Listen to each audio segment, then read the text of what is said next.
Jai Ganesha. Jai Ganesha. Hey, on the mic family. This is your host, Voice Weather.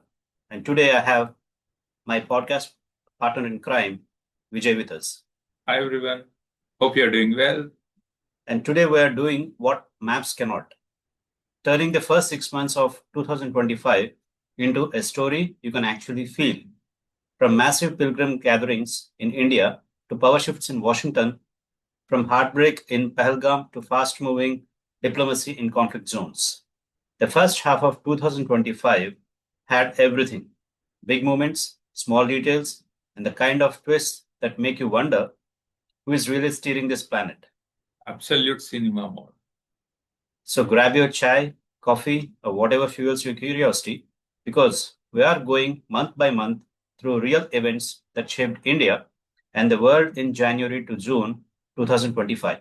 Let's jump in straight away, on the mic style. Yeah. We are actually going to do this entire series, year in review 2025 in two parts. The first part currently we are doing, we'll talk about between Jan to June, and the second part will be throwing some information or some interesting tidbits from July to December. That's so right. Today we are doing the part one of Right. 2024 year in review. Well, let's start with January 2025. Fundamental this month covered power shifts, people movements, and prayers by the millions. So let's start with the Trump 2, which began in the month of Jan. Jan kicked off with Donald Trump taking oath for his second term at Oval Office. The world instantly started recalculating alliances, trade positions, military commitments. Everything was up for review. Capitals everywhere quietly updated their playbooks. Yeah, Vijay. I think when Trump has actually taken oath for the second time in the Oval Office, I think there was a lot of aspirations that he could change because Joe Biden's government, entire world never felt that US was there, like US was in a complete sleep mode.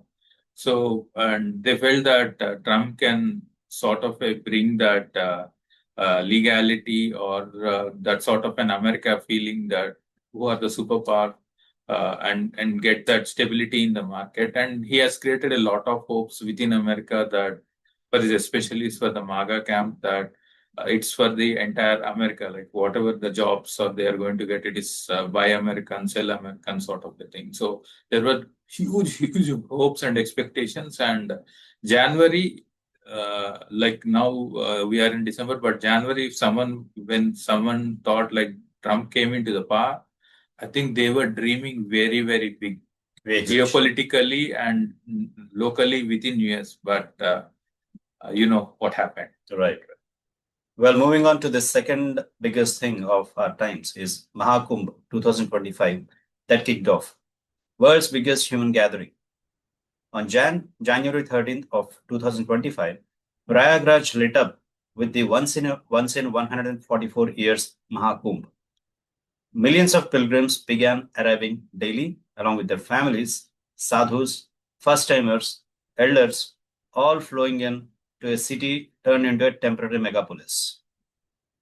I think it's one of the lifetime opportunities. To be very frank, we both of who are talking to you, like we both missed that particular opportunity. The lifetime opportunity. But it is expected that unconfirmed data or something like it's almost like 45 to 50 crores have visited in that 40 days of Maha Kumbh. So, and it's like quite amazing, like how did we manage that 40 to 50 crores of the crowd and how people that's the beauty of Sanatan Dharma. Like they kind of an adjust, they take the situation and they live up to the expectation. And it was like uh, very good case study for a lot of big business schools across in the Right. West, and they were like quite awestruck, or entire West, like how did this happen actually? I guess the total footfall was somewhere around 60 to 63 crores. Wow, that's So that's almost, you could see, half of India.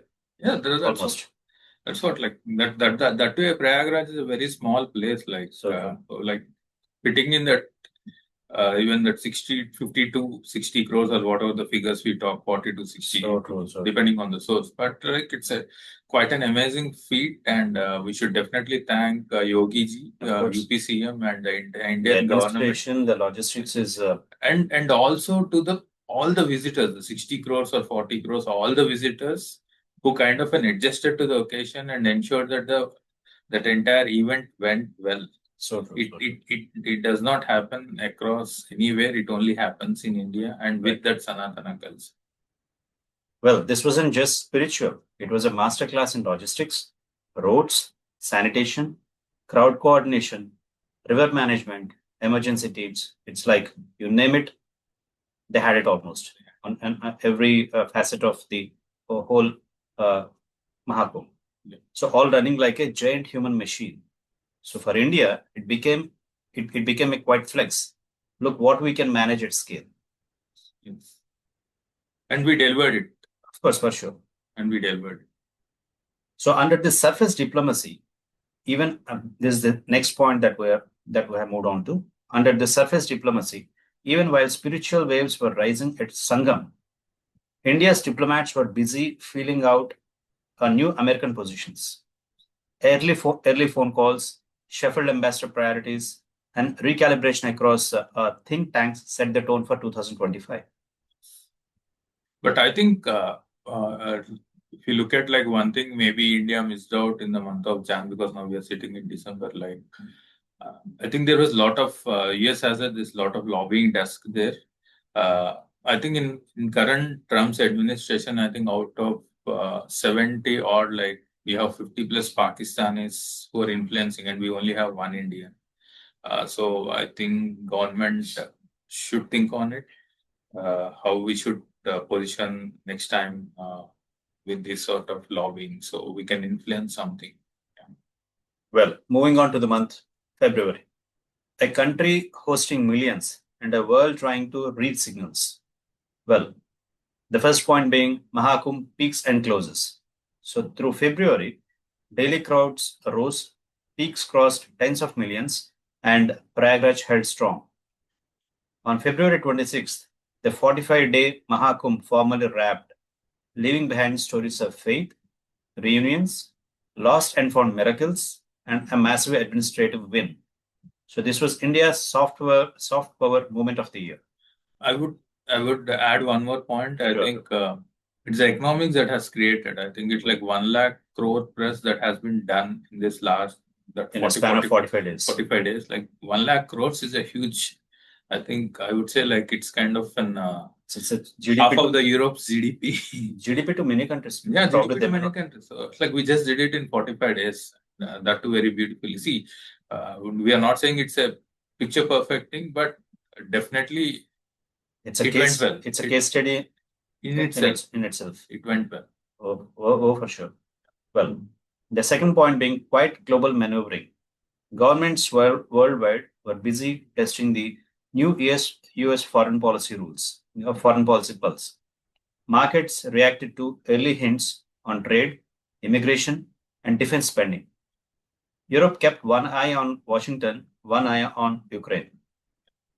I think, see, one thing when, as we discussed for the month of Jan, when Trump actually sworn in second time for the Oval Office, right? I think his points when Joe Biden's administration was there, like his big lines were that he can give a call to Putin and he can stop the war in 1 hour, and he can solve the Gaza deal in 2 hours. So, like, he made a lot of comments. So, I think people were expecting a lot from his commitments, and February, I think it was, I would say, initial bet where everyone were kind of re-establishing the relations and connections with the new Trump 2.0 administration, because this time it is believed, and it also shows that like not actual administrators, but people who are his big fans or who are his big supporters, they have taken a primary role in the administration rather than the core, the people with who have got the core competency, skills and all.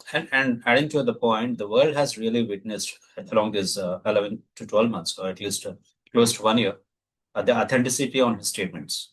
You make a statement, in a day or two, or maybe in a couple of hours, taking a U-turn, making no sense to what Yeah, uttered before. but in the month of February, no one knew that. Like everyone were like very eager and sort of very open-heartedly welcoming him. So Right.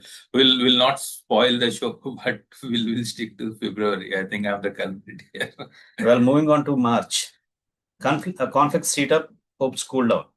Now, moving on to Gaza ceasefire breaks down. A fragile ceasefire collapsed mid-March, restarting violence. Aid agencies scrambled, diplomats rushed, then civilians bore the brunt again. The world debated responsibility, families debated survival. I think it is early starting part of the March. I think trade wars, the tariffs and all started surfacing from the Trump administration. And they were not great signals towards the Ukraine and Russia war, like how it is going to end.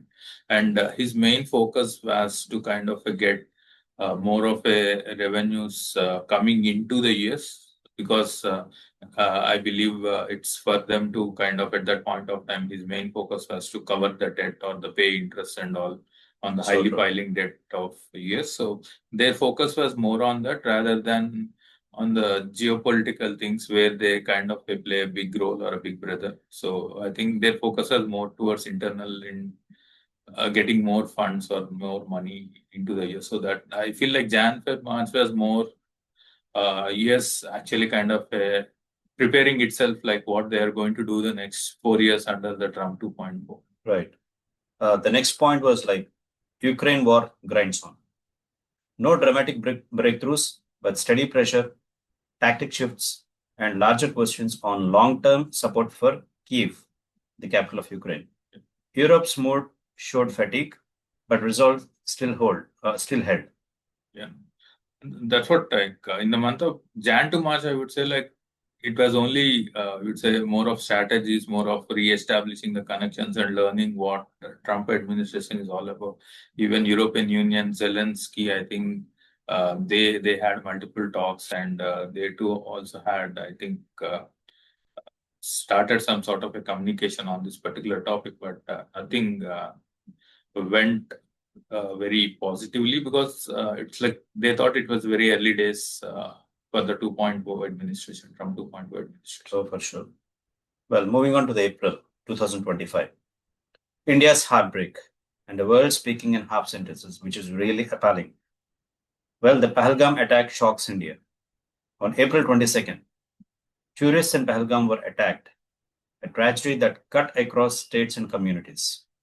Families, guides, drivers, ordinary people were thrown into chaos. The country grieved. The government responded swiftly. I think April marked something very unique. I think it's after 2014, there were some sort of a terror attack, but they actually happened on army Right. on the army campaigns or like army vehicles and all, but never did it actually happen For civilians. For the civilians. And this particular event, why it kind of will be there in the history and will be written with the red lines, is like people were killed by asking about their faith, which never happened, and they did it with two aims. The terrorists did this with two aims. One thing, to create one sort of internal instability within India, because in India, like we have 20 crores, close to 20 crores of Muslims, and we had Hindus. So they wanted to create an internal conflict by using this particular faith and killing the people. And second thing, it's like a very heinous act. Like we cannot kill people like who came to kind of a tour a place and all. They have no connection, and terrorists saying that you go and speak to Modi and all. Like it's purposefully very targeted. One, to destabilize India internally, and two, to ensure that India takes a step based on which our neighboring country, Pakistan, which was already dying in that, they wanted to get some fresh air to live on. That was absolutely a stinker what do you call the experience that they have given on the tourism industry, the way how things have unfolded. Well, coming to the heat waves test governments. South Asia's rising temperatures pushed cities to emergency mode. Relief camps, power grids, water tankers, all under pressure. Climate stopped being a future topic. It was now a governance test. So one thing I would like to say, like in the year in the year 2025, I think we have seen a lot of things with regards to nature, like calamities per se, like it could be volcanoes or heat or drought, and also Too many cyclones as well. too many cyclones as well. So I think in the first 4 months, Jan, Feb, March, April, I think we have seen these sort of things. Yeah. Sure. Well, moving on to the month May 2025, India's response and adjudicated neighborhood. This is where the Operation SINDOOR had started. In early May, India launched a targeted military operation against terror positions linked to the Pahalgam attack. Short bursts of cross-border escalation followed by drones, artillery, and rapid response units in motion. It didn't become a long war, but it created a long shadow. Yeah. I think people, I think we would have got multiple, let's say, tons of data on this particular topic, but our take on this particular Op Sindoor 1.0 operations is like we kind of achieved what we wanted at the end of the day. Like our military, like our government has actually very, very precisely targeted a lot of things, only the terror infrastructure and the air bases where they were using to fly and sort of a bomb India, and also all the three wings have come into sync and they operated in tandem. Yeah, and it's the first time was that we have done that or achieved that. Our point here is like it's not that what we have done to Pakistan, but in this particular operation, I think one thing which did not actually go well was like our relations with US has deteriorated. The reason being, Trump tweeted even before the ceasefire was official. It's not ceasefire; it is a cessation of fire from the Indian government. A very precise wording. So cessation of fire, temporary hold. Temporary hold. And Trump actually came onto the social platform, social media platform, or X, on his own platform. Like he said that, like he has actually mediated a ceasefire between India and Pakistan. That created a spark, or like ruckus. Ruckus. I would not say ruckus, but that's a moment where two good friends stop speaking to each other. It is certainly a ruckus because, see, he didn't say it for the sake of saying it. There is certainly a strategic move, and somehow they want to put India into a bad spot or a bad light. Yeah, that's what I'm saying. Like, see, one good thing is like we did what we did, but globally, I think it kind of costed a lot of relation between us and India, and two good friends turned northwise and southwise after that. So, and we never had anything, the relations from that particular day. And post Trump saying that he went for ceasefire, and we did not accept that on multiple. Till now, I think the government stood its stand that no one has mediated on this particular cessation of fire. I think history will definitely remember those days where the India-US strategical relationship started falling, and now we definitely have a relationship, but not a strategy. So we wanted to bring this point. Like we can talk of a lot of success of Op Sindoor and all, but I think what we lost post Op Sindoor is a strategical partnership with the US. I would call India and US as more of strategic partners than good friends, because as long as our business interests are in sync, India and US are not. India and US are strategical partners. That's it. Modi and Trump are good friends. Right. I said like the two good friends turned north and south, not facing each other, and strategic relation turned into just a relationship. And it's a starting point. I'm saying like it all happened in the May, but that was a starting point. Like like the A pack triggering of cards, point. like we just There just was a just triggering point. the cards started falling. Yeah. Right. Then the diplomatic phones never stopped ringing. Countries urged restraint because countries, whoever have tried to put some sense, it always happened to be for India. Nobody said anything to Pakistan. Hmm? They said back channels worked overtime. The region excelled only when the clashes eased.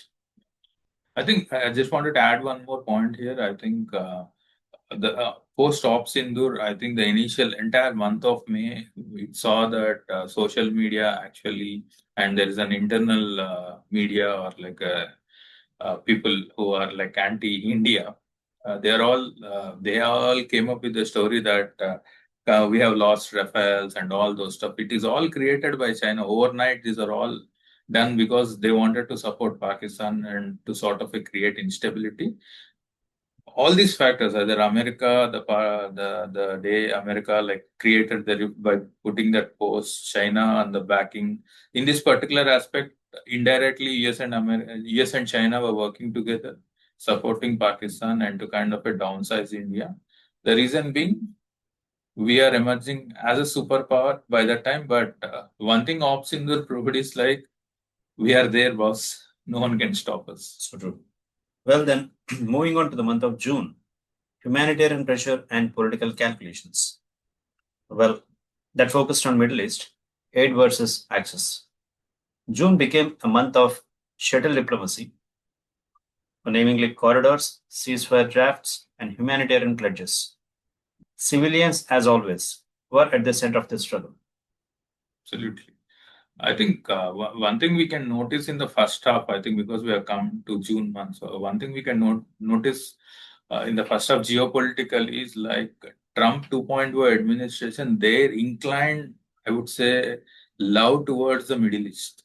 They're So true. inclined love towards Qataris. They're inclined love towards Saudis, and it's proven. Like even after the first countries that Trump 2.0 administration It started visited, with Middle East. Middle East. So I think that I would say like if we have to wrap up from Jan to June, I would put three things into picture. One thing, US inclination towards the Middle East because they are the people who have got money and US definitely requires money. So that's one thing. Indirectly, US and China were working, although they don't like each other, but they indirectly work together to crush India uh, during the Op Sindoor. The third thing, the biggest of all, because of this, India has got the stature of superpower. Because of Op Sindoor, we have proved ourselves that we are a superpower nation. See, you can have a lot of power, you can have a lot of stuff in your backyard. Until it is tested and proven, no one will believe it. And after that particular Op Sindoor operation, in the first half, by the end of first half, India is established a superpower. Earlier, like we were talking in US, China, European Union, sometimes Russia, but there is a new player which bounced back and sat on the big table and said, "Boss, let's talk." Right. Adding a few more points to what you just said. See, one thing that we all could literally realize during this option there was self-sufficiency, Atmanirbhar Bharat. So these are the two key aspects that we could literally rely on our DRDO uh, made Made in India. made in India Yeah. things. So now moving on to that the second point being global public opinion shifts, protests, candle marches, online movements, citizens around the world questions how governments were handling wars, borders, and refugees. Leaders scrambled to balance empathy, elections, and national interest. Yes. I think for 6 months also saw like a lot of Gen Z movements, especially people, the deep state from US or like it's been said that like they have tried to do that in Venezuela, Colombia, and a lot of other areas like Nepal and all. So I think it was there. They wanted to take every opportunity to kind of disturb the country politically, and they try to basically rub the same template in subcontinent as well. They tried and they failed successfully. Right. So if we just take three takeaways or three micro-human stories from the events that happened from Jan to June, the first thing I would say is a pilgrim at Kumbh. So, for example, a man from a small village in Bihar visiting Kumbh for the first time at age of 68 or around 70 years, holding his grandson's hand and saying, "We came to see faith, but I also saw how strangers help each other, help fellow strangers." So that's politics too, people shaping each other. Definitely, I agree with you. And the three which I put across from a geopolitical standpoint, and I agree with what my host was has said. So, very interesting first half. And Certainly. anything you want to add, or we are wrapping it up here? I have a point or two to add here. Yeah. The second one was a Pahalgam survivor. A couple from Gujarat who just wanted a holiday ended up running for their lives. The driver who shielded them became a national hero overnight. Ordinary courage, zero headlines big enough. So, and the third point being a Gaza medic, a nurse who worked triple shifts because her hospital had more wounded than beds.